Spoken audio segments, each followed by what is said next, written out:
Yeah. You took an But your oath- point is valid. You took an oath to the Constitution. Isn't it unconstitutional to say you cannot exercise your carrying license?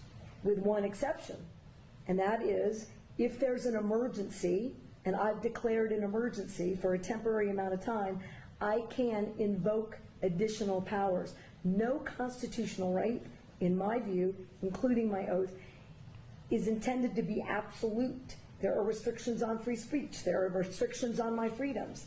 In this emergency, this 11-year-old and all these parents who have lost all these children, they deserve my attention to have the debate about whether or not in an emergency we can create a safer environment. Because what about their constitutional rights?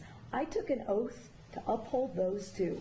And if we ignore this growing problem without being bold, I've said to every other New Mexican, your rights are subrogated to theirs. And they are not, in my view. Wait a minute, you're talking about crimes. There are already laws against the crimes, so how are their rights? I got it, but again, if I'm unsafe, who's standing up for that right? If this climate is so out of control, somebody should do something. I'm doing as much as I know to do.